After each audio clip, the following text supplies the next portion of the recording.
It's Messi! It is the cleanest of clean finishes from the best on the planet. It's time for the biggest sports stories. Liverpool, the champions of Europe, are top of the world. The biggest interviews. That such a great spectacle is ruined by such thuggish behavior. And all the analysis right here. He's the one player that has the arrogance to think that he can play in any stadium in the world and any pitch in the world in front of any player in the world and take them on. Every weekday, it's my sport, it's your sport. It's ZiFM Sport. Let's join the team for the biggest show in the world of sport on ZiFM Stereo. My station, your station.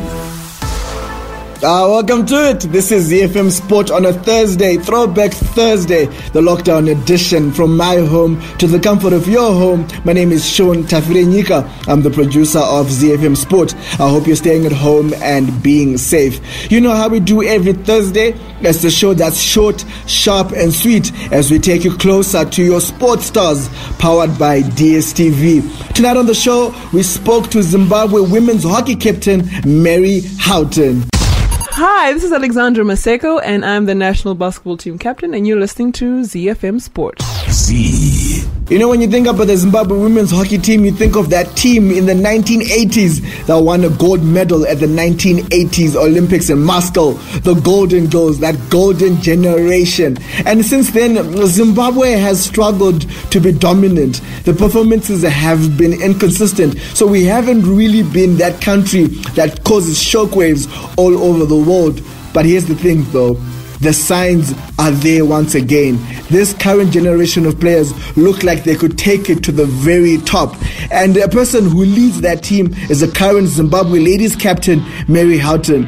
Now, I caught up with Mary earlier today. She's a very charming, lovely lady. And we spoke about her childhood, where she came from, and how she got into hockey. We also then had a conversation about the hopes and expectations of the current Zimbabwe women's hockey team. So without wasting any more time, let's get straight to the business. Here is our conversation with Zimbabwe ladies captain, Mary Houghton. Alright, so this is ZiFM Sport on a Thursday, Throwback Thursday. And right now I'm joined by Zimbabwe hockey captain. What's up, Mary? How are you doing? Hey, Sean, I'm great. Thanks for having me. So chuffed that, you could take the time to come speak to us. So how's been the lockdown treating you? Sure, lockdown. I'm actually one of the lucky ones. I live at a school, so we have lots of open spaces, thank goodness. So it's actually been all right. Oh, okay, so are you quarantined with your family? So we live on a big campus, so we haven't been quarantined to our house, luckily. So we've just quarantined the whole campus.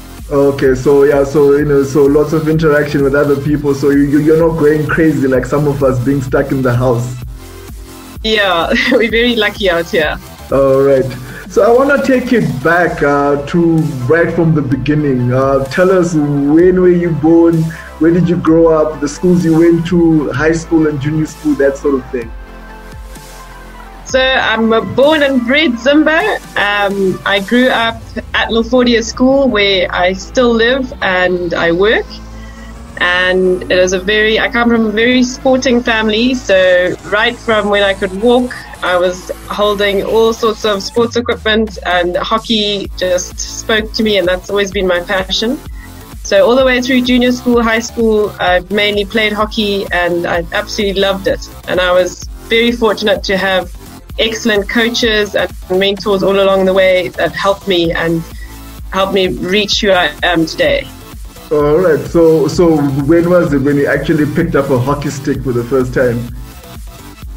Sure, I'd probably say when I was about 2 years old, maybe even sooner. Yeah. Yeah. Because I'm a Laat Lamaki, so my siblings are 9, 12, and 13 years older than me. So they were all playing sports when I was born. So as soon as I could do anything, they had me playing with them on the lawn and running around. Yeah, and I understand one of your siblings is famous Zimbabwe cricketer Alistair Campbell. Yes, that is correct. He is. Yeah. So how was it growing up, with a brother who went on to, to play for Zim? it was very cool. So it was nice to also meet lots of famous people through him, and just watch him grow as a cricketer and be so good. It was very cool. Yeah, and you spoke about having a lot of people who helped you develop along the way. So in junior school and high school, who were some of those coaches, and what kind of advice and coaching were you getting from them, like the main tips that helped you become the player that you are now? So junior school, I was lucky to have nearly all my coaches were just dedicated and focused on the players and really helped me grow as an individual. I was never sort of stifled or squashed. I was always allowed to express myself and run freely, which was great. And lots of basic skills were taught to me at a very young age. So I was lucky with that. I had good basic grounding. And then at senior school, I went to Chisapiti Senior School, and my main coach there was a lady called Sandy Hardman, and she was way ahead of her time in terms of coaching, and she taught me and all the other girls under her skills and technique and everything that no one else was really doing at that time. So we were way ahead of other players in our same age group, which was just really excellent for us to be a part of. Yeah, so do you think that's what then set you apart, having a coach as, I remember her being called Mrs. Hardman, because she was also a very, very tough lady? Yeah. So yeah, definitely. She played a big role in sort of just developing our skills and making us work hard. We trained nearly every day, and she, made us think about our diet and what we ate and our physical conditioning and all of that, which no one had really spoken about to us before. And she started treating us like professional athletes, which stood us in good stead for when we left school and carried on with hockey. Okay, I want to circle back for a little bit. What other sports did you play? So I also played tennis, and I did a bit of athletics. I wasn't very good at swimming, but I did do it. So when you come to a school like Lafordia for junior school, it's very small, so you do everything. Yeah. So I was in all the teams. It's not to say that I was good at anything, but because there's no numbers, you get to participate, which it's good because it makes you a well-rounded sort of person and sportsman. But I'd say probably running, cross country was my forte at junior school, and then hockey. But I didn't carry that on at senior school. I just carried on tennis and hockey. Okay, and so let's talk about that. What skills do you think you got from like tennis, for example, that you carried through to hockey and that helped shape your game? Probably improve my temperament to be a bit patient and, not attack and get too caught up in the moment, to sort of, you can always come back in tennis, so you can always come back in hockey. So if you just be patient, take a step back and reassess the situation, and then work from there if the chips are down, if you're losing. So probably that aspect. And in tennis, you also need really good anticipation and footwork and all of that. So that sort of goes hand in hand with hockey, because you need that as well. Yeah. So what is it then that made you really gravitate towards hockey? Because look at you now, the Zimbabwe hockey captain. So I've absolutely just loved hockey. It's just been my passion, the way the game's played, the skills you can use, how it's developed. I've just, from a little girl, I've loved it. Having that hockey stick in my hand, and I suppose it helps when you have a talent for it as well. I suppose it's just been bred in me that I love hockey. Yeah, and I know that schoolgirl hockey, especially in high school, almost has a cult following, especially with that Golden Girls tournament. What are some of your favorite memories, playing schoolgirl hockey at Chizzy? Oh, there's so many, but definitely Golden Girls tournaments. I managed to play in 3 of them, and we won 2, which was excellent. Especially in our last year, we had an amazing team, and we managed to win the Golden Girls trophy on the AstroTurf in Magamba. We used to play it there, which was lovely. And also indoor hockey. I really, really enjoy indoor hockey. So when you play in the indoor final at school, it's a big thing. And we used to go to Prince Edward or to the indoor hockey centre at Sunrise. And at school it's match attendance, so the whole school has to come and watch you, and the war cries, and it's just an electric atmosphere. It was amazing. Yeah. And at Chizzy, who were the main rivals in hockey at the time? Which school was giving you guys headaches? So back in my day, it was Convent, who were really good. The Manolius sisters were there, and Sarah Evans, who's also a very well-known women's hockey player, and Arundel. Arundel and Convent were our main rivals, Yeah, I remember it was almost a sin if you lose to Arundel in any sport when you were Chizzy. Yeah. So that transition now, did you make the Zimbabwe team while you were still at Chizzy? Did you play for any of the age group Zimbabwe teams? So schoolgirl hockey, I played in all the Zim teams from under 16, under 18. And then in lower 6, I made the national women's team, and again in upper 6. And we went to the All Africa Games in Abuja, Nigeria. And then after that, I went to university, and hockey took a bit of a back seat. So I my hockey was nowhere for a good 5, 6, 7 years even. And then I moved back to Zim, got married, had children, and I thought, right, let me get back on it. So it's when I made the national side 3 years ago, it had been 10 years since I'd played for the national team. Okay, well that's great. Let's circle back to those All Africa Games in Abuja. Is that when you got your first cap for Zimbabwe? So no, my first cap was against South Africa in Bulawayo. We had a home series against them when I was lower 6, and then upper 6 we went to Abuja. So that's about my fourth cap. Yeah, so describe how you felt, maybe at just 16, 17, making your first cap for the Zim ladies national team. Oh, it was incredible, and there were so many players to look up to, and you're such a youngster, and you don't want to mess up, and it was actually quite frightening. Yeah, and then how did you do in that first game? So in Abuja, we didn't actually do too well, sadly. I think our team was probably too young. We had a lot of youngsters in there. But it was great experience and great exposure for us. And it was a good stepping stone to carry us through to the next level, and lots of lessons learned, which makes you a better player the more you play and each time you go out on the field. Yeah, and what are some of those lessons now? Now that you circled back and you're back in the national team. So, since I'm now like the oldest in the team by some years, apart from my 2 other granny players that play with me, we try and be better mentors to our younger players than we had.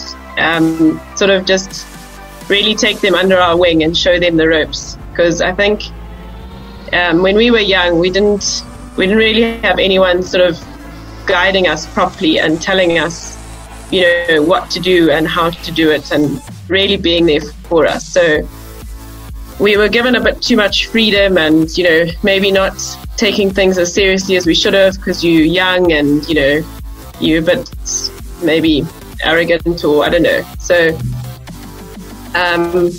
it's nice to have had that lesson as a youngster, and now as a senior player we can sort of mentor our youngsters a bit better. Yeah, and I want to now touch on a little bit on those years in varsity. I know that you said you didn't play a lot of hockey. What were you studying? Which university did you go to? I went to Rhodes University in South Africa, in Grahamstown. Yeah, and I studied BA. And I majored in anthropology and English literature. Oh, okay. Yeah, and I understand that you art. When I tried to call you earlier, you said you were teaching an art class. I know. Can you believe it? I did art at senior school for A level, and I did pretty well at it. But I didn't ever take it seriously. But it's always sort of been a passion of mine. So now that I'm sort of coaching and working at LaFordia, I've been roped into teaching art as well. So yeah, So all those years away from the game, how hard was it? Not being able to do something that you're really passionate about. Yeah, it was hard. I sort of played socially a bit, and when I came back to Zim, I played a bit of club hockey, and sort of slowly got into it, and then it just, I had a second calling to just take it seriously and to try and help youngsters have a better sort of structure and position to move forward with their hockey. Because of late, there's been just so much talent, especially on the women's side, that we need to nurture it. We need to, help these girls become the best that they can be, because they could be a top side with the skills that they've got. So me and a couple of other girls my age, we decided, let's go back for a couple of years and really try and build these girls up and create a foundation for them to carry on and take on into the future. Yeah. I know that right now there's a bit of rebuilding going on, and the team has been doing quite well over the past few years. I would say maybe 3 or 4 years. Describe to us how that has been, because I know that there are many targets, including qualifying for the Olympics and that kind of thing. So I'd say our progress has been incredible, and what we decided as a team, and I just need to say at this point that there's been so much help from, ex-players and persons of interest who have really stepped up and helped with our training, helped with our coaching. They've mentored us, and it's been incredible how supportive people can be. And they've really helped us reach where we are today. And I think from the beginning, we set realistic goals, which were achievable. And once you do that, the momentum starts happening because you're successful. So even though we didn't qualify for the Olympics last year, that wasn't our goal. Our goal was to finish in the top 3 and to achieve a medal. And we got a bronze medal. So we were really chuffed with that. And I mean, I don't know if you did see, but we jumped 20 places in the world rankings, which was a massive leap. So that also was our goal, is to improve our world rankings. So just these little targets that we set. And as a team as well, we decided, we can control our fitness. So we are going to be one of the fittest teams on show. And all the girls have really taken this seriously, and we're submitting, times regularly on our training group, and we've got our coaches involved, and they're really, pushing us and backing us, and there's a good vibe, and the momentum's building and growing, and it's wonderful to be a part of. Yeah, and how crucial has been that buy-in, that belief from the team? It's been so crucial, and at the beginning, everyone was a bit skeptical, and our first matches were in Bulawayo against Zambia and Namibia, and we lost those matches, and we thought we might win them, and it was really bad. And from there, we just pulled ourselves together and managed to get players of interest involved and buying into it. And from there, it just grew and grew, and the more interest came in and more players bought in. And it was, we seem to just slowly, the thing is, we're not trying to rush anything. It's a slow process. And our main aim is to keep the group training. So before in hockey, you aim for a tournament, and then as soon as the tournament's finished, the whole team falls apart and nothing happens until a year down the line, or 2 years down the line, the next tournament comes up and you're trying to rebuild from scratch. Yeah. So what we've done is that there is the same players that were in the tournament in Bulawayo 3 years ago. They're still playing now, and they haven't stopped training. We keep training. And so it's just building, our foundation's getting stronger and stronger, and the player base is getting bigger and bigger, which is what we want. So, you know, as soon as we spot a talent in the club system and the school system, we ask them to come to training, and we just grow our player base and go from there. Yeah, I mean, while we're on that, I want to sort of touch on the structures, because I know that there's no national league at the moment, but it seems the Harare Hockey League is doing quite well, and if I'm not mistaken, there's the Bulawayo Hockey League as well. What kind of challenges has that posed, you know, having two separate leagues and not necessarily a national one? So, yeah, it's very sad. Obviously, even Bulawayo, there's very few club sides operating now. So their league, you know, it's not what it used to be back in the day when all the major regions had, you know, lots of clubs playing, and they had their own internal leagues, and then there could be a big national league. So it is a bit sad that at the moment, I'd say most of the hockey is being played in Harare. You know, that's where everyone has sort of gravitated to. So it poses a problem for people who don't live in Harare, basically. So they have to work extra hard, sort of, to get the coaching and get the training that is needed, because they'll need to travel long distances. But we do try to go to Bulawayo for training sessions as well, to help the people that live there. But yeah, it's just a sad reality how it's worked out. Yeah, so ideally, what would you like to see, you know, from hockey in Zimbabwe? What would be like the perfect ideal scenario? So obviously numbers is what makes, you know, teams be good. The more people playing hockey, the more players you've got to choose from. So inevitably it makes your side better. So it would be wonderful to see sort of each province having several club sides playing under them, and, you know, the winner of that can enter the national league, and then we, you know, go from there. But unfortunately, it's pretty much only Harare and Bulawayo, and even Bulawayo has got very few sides. All right. And Mary, let's touch on then the future plans, the expectations of this team now moving forward. I know that you spoke about having these targets and reaching them and surpassing expectations. Where are you hoping to go from here, especially after, you know, hopefully we make it out of this pandemic? Yeah, so we had a tournament scheduled in August, which we were going to host here in Harare at St. John's, which was going to be great. And that was the sort of sub-African qualifiers for the World Cup. So we'll go to the World Cup qualifiers. Yeah. So that is our next target.